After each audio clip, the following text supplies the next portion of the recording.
Fly fishing for trout in the Colorado Rockies is a popular pastime. And when it comes to selecting a fly rod, more and more fishermen are turning to a material that dates back hundreds of years, to the earliest days of the sport.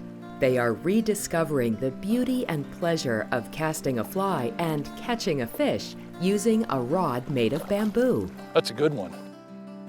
Join us now for Colorado Cane, making and fishing the bamboo fly rod.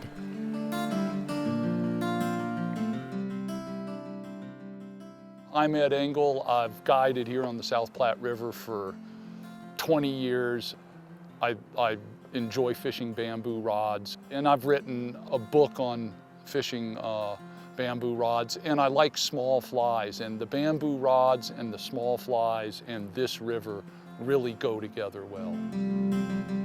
After decades of fishing bamboo fly rods, Ed interviewed 16 bamboo rod makers for his book, Splitting Cane. Writing that book gave him a new appreciation for bamboo as a rod-making material. That's really what moved me up to another level in bamboo rods, because every bamboo rod's a little different. I mean, even if the maker takes it out of the same culm of bamboo, it's a little bit different. It's not like fiberglass or graphite. I mean, they all have a little bit different character, and sometimes you'll get one that's just a level above everything else, and it's just a lot of fun. I'm John Gierach. I'm a fly fishing writer and a bamboo rod fisherman. I've probably been fishing bamboo for the better part of 35 to 40 years. And I started, I think, because back then it wasn't anything special. They were just old fishing poles, and you could pick them up relatively cheaply, the old used ones like the Grangers and the Heddens. And it was just, it was still a viable choice instead of the sort of the social statement it is now. I think what bamboo brings to fishing is it's nothing particularly technical. It's just this kind of warmth and feel that you get from a wood rod, especially one that was made by one craftsman. I like them simply because of their beauty. I mean, I suppose I play acoustic instruments. I like cane rods. And it's not that graphite is better than bamboo or bamboo is better than graphite. They both have their place.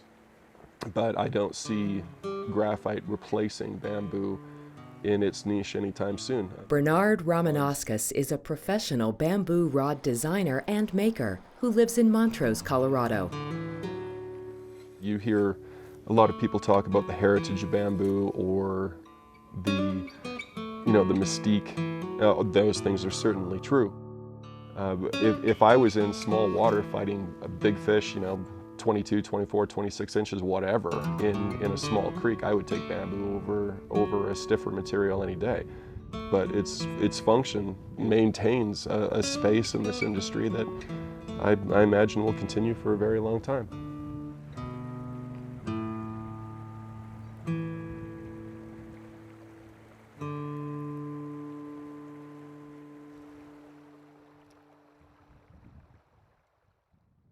Today, fly fishermen are confronted with a wide range of options when they visit their local fly shop.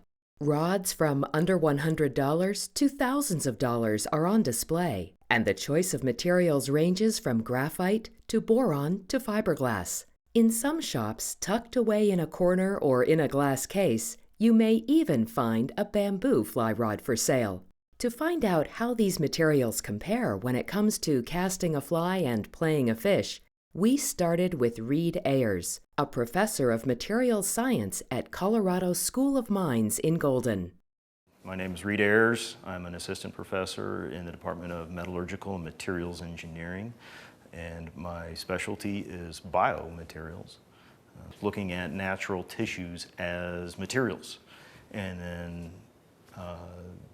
developing methods to replace them or mimic them.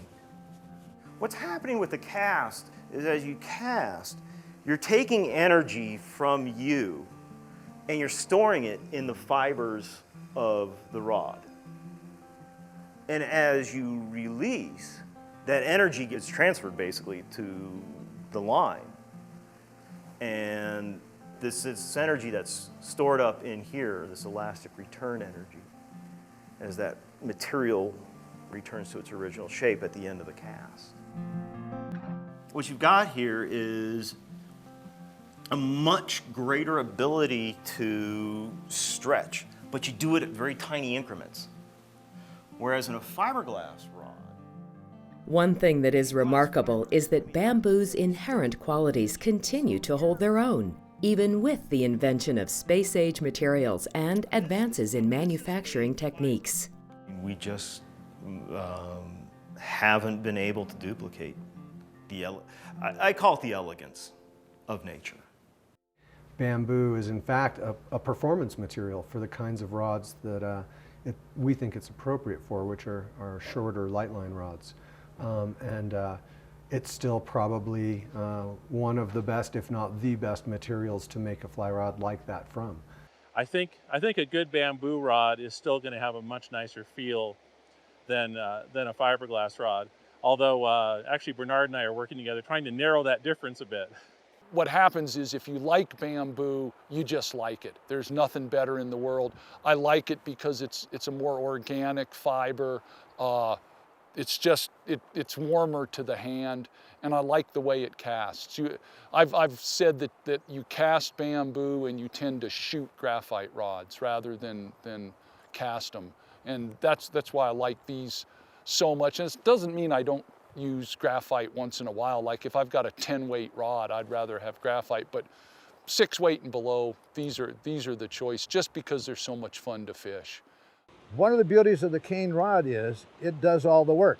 You start it and you stop it, and the rod does the work. You don't have to really force it to do anything.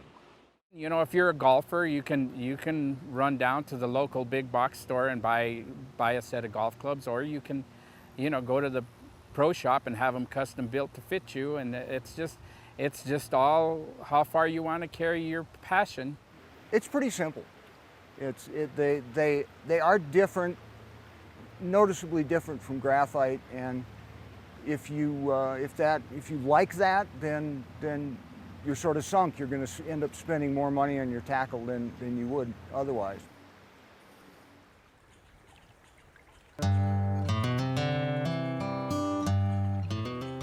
The charm of fishing is that it is a pursuit of what is elusive but attainable, a perpetual series of occasions for hope.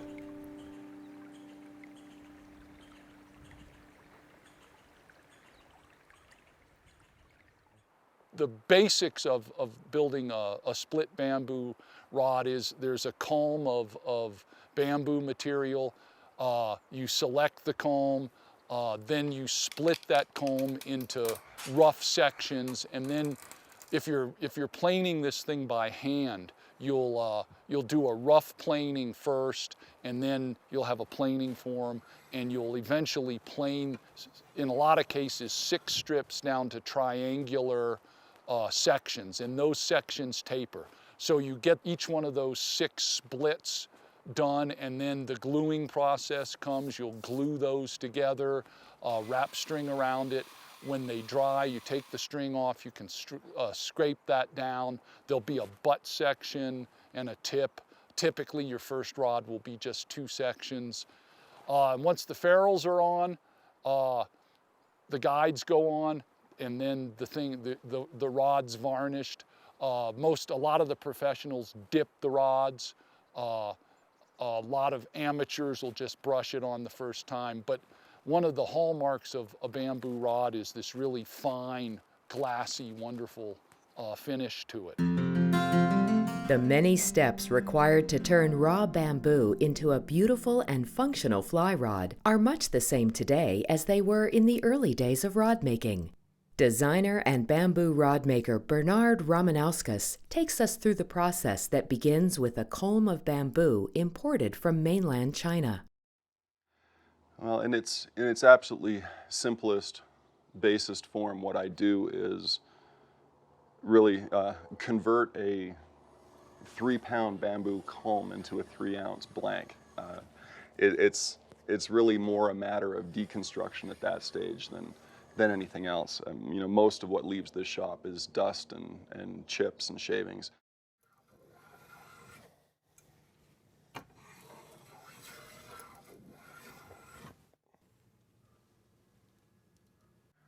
we got 12 hand plane sections that we can turn into a pair of matched tips. The next step in building a bamboo fly rod is gluing it together, and modern glues really make that a lot easier.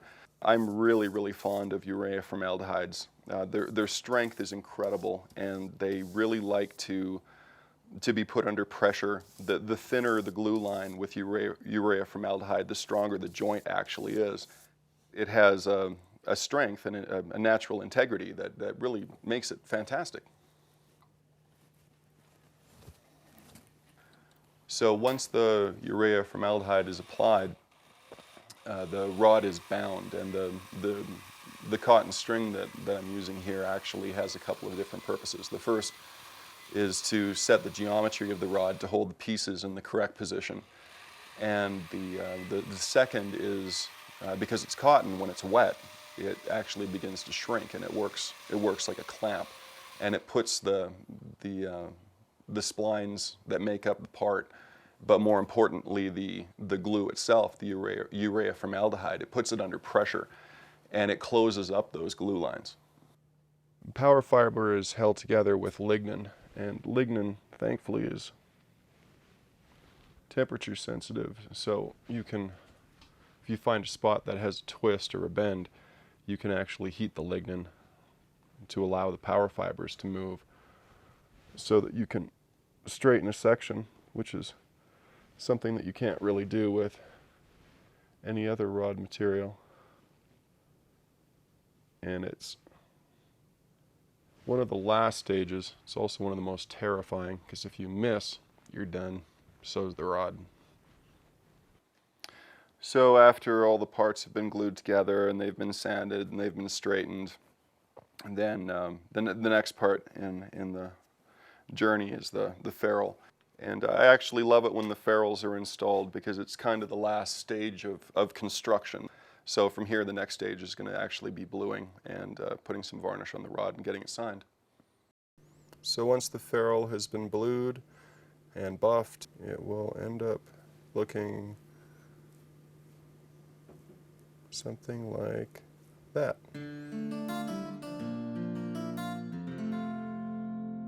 After the bamboo blank has been made and the ferrules added, the next step is to make and attach the grip, reel seat, and other hardware.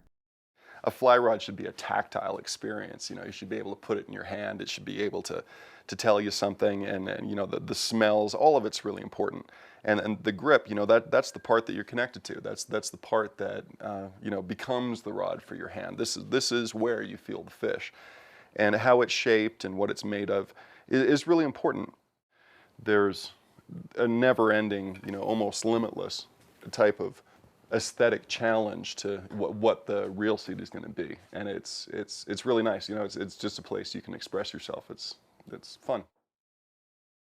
Like many bamboo rod makers, Bernard uses silk to attach the guides and for decorative wraps. The white silk you see here will become transparent after a coat of varnish has been applied. So I've just tied on the silk, and now I'm going to run it out to the width of the wrap that I want. And if you get all your angles right, it pretty much just rolls on itself. After I've finished a rod, it'll either go to the Scott Fly Rod Company if it's an SC, or it'll go to one of my dealers across the country. I build my rods over the course of a year, and then they get sold when they're completed.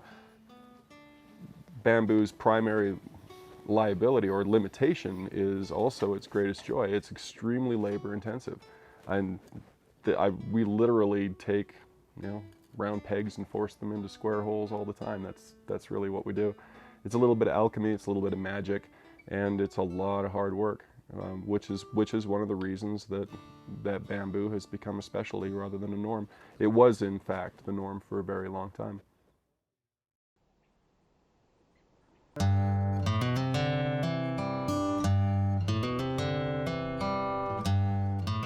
Many men go fishing all of their lives without knowing that it is not fish they are after.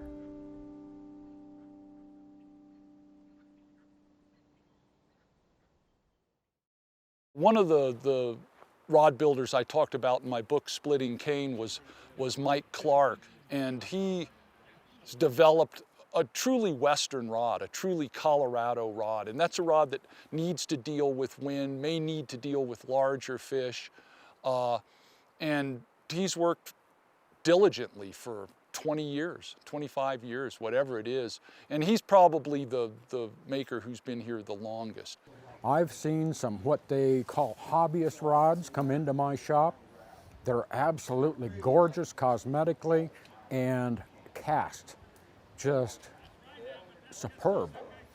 So these are the guys that are going to be taking the place of the older guys that are cycling out of this industry. Amateur rod makers and hobbyists range from senior citizens to teenagers.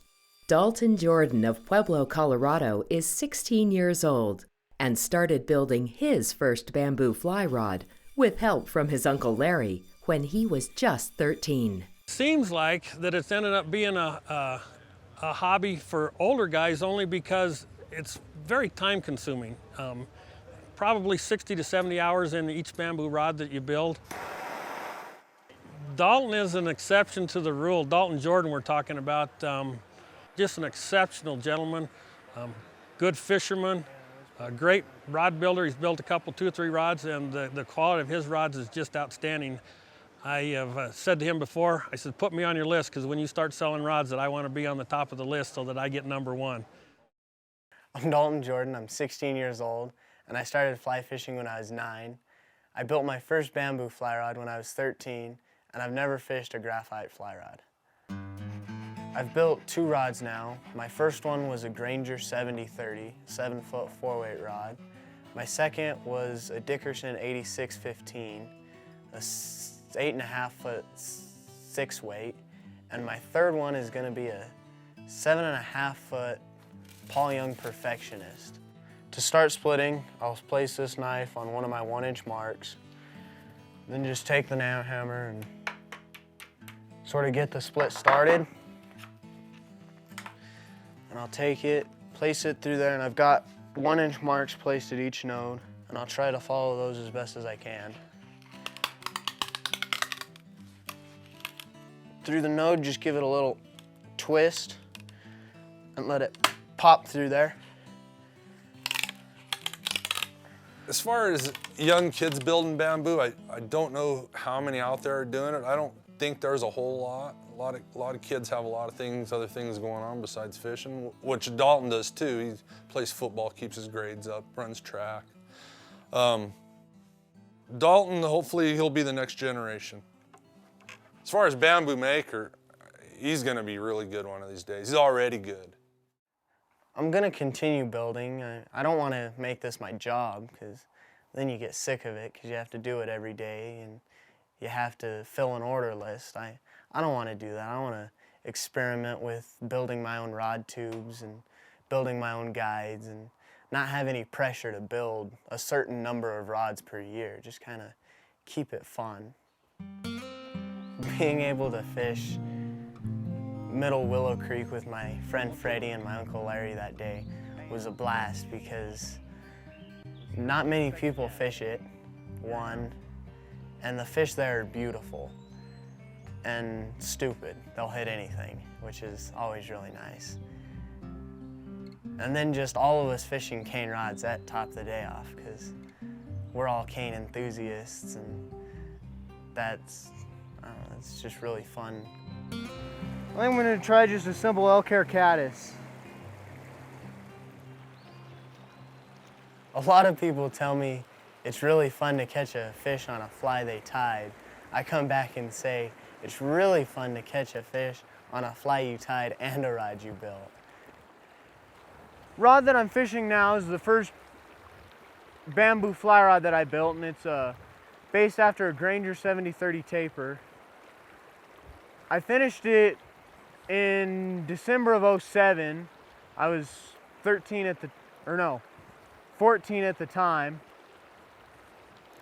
I started it when I was 13, and this rod's perfect for this stream because it feels like you have a 50-inch fish on when it's really 6 inches, you know. Bamboo's fun to fish because it's natural. You're out in the natural world and you're using a natural element that, you know, nothing else compares to it, I guess.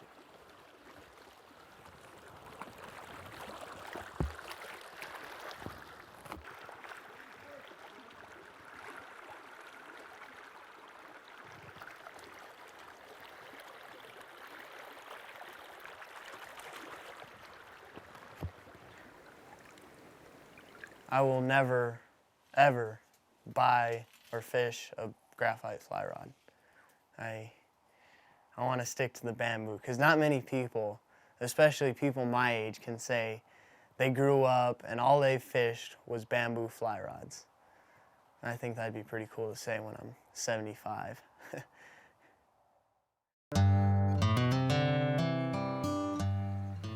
There is certainly something in angling that tends to produce a gentleness of spirit, a pure serenity of mind.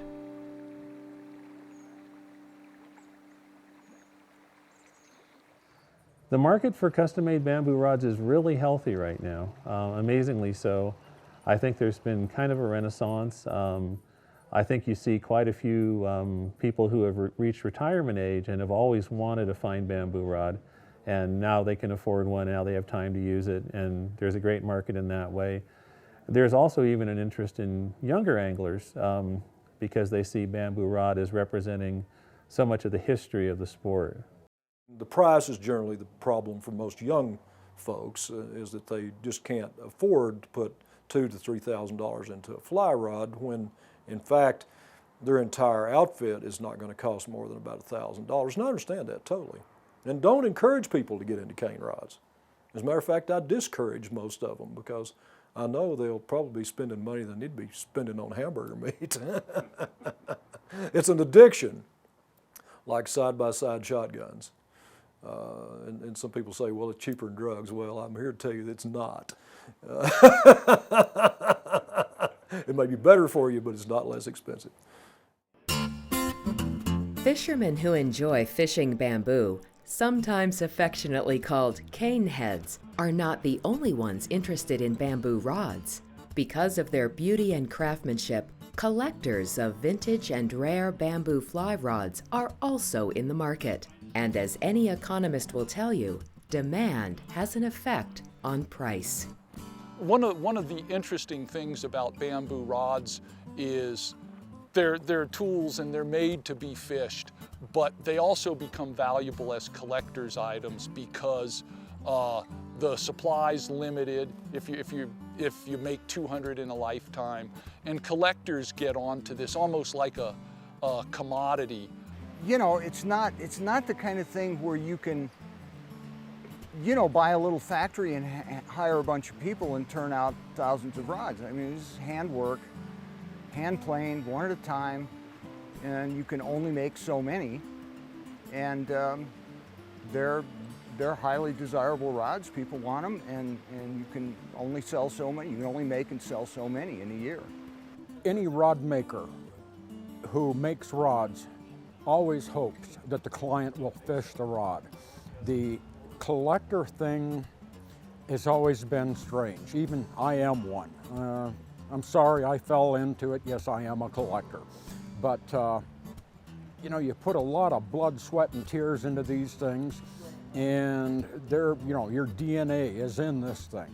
And you always hope that somebody will honor the rod maker and fish the rod. Aesthetic beauty, craftsmanship, and expense notwithstanding, a bamboo fly rod is ultimately designed and destined to catch fish. And in Colorado, more often than not, that fish will be one of a variety of trout. Wild brookies and cutthroats living in high mountain streams, or muscular browns and rainbows in tailwaters scattered throughout the state. They all look prettier and feel bigger when caught with a bamboo fly rod. Earlier today when we were fishing up on the river, it was a classic situation for bamboo rods, small flies, and it might have been a little more delicate casting to the fish, but you can do that with a graphite rod.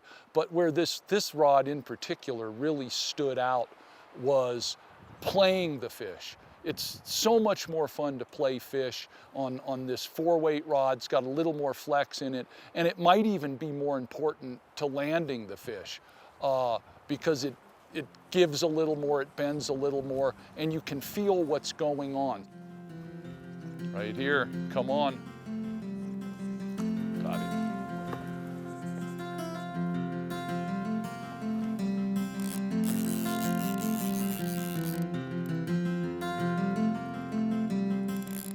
I may have to go downstream with him.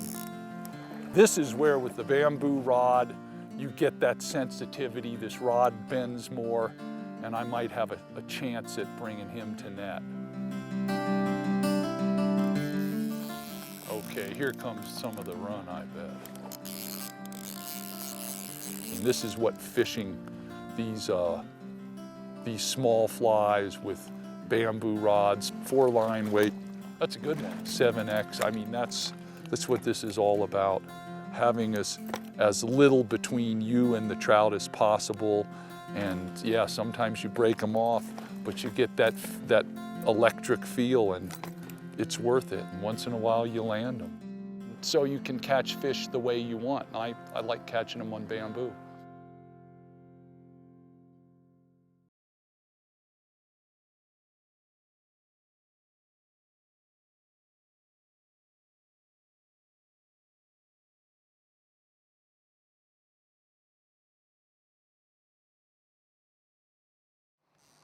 Colorado Cane, Making and Fishing the Bamboo Fly Rod is available on DVD.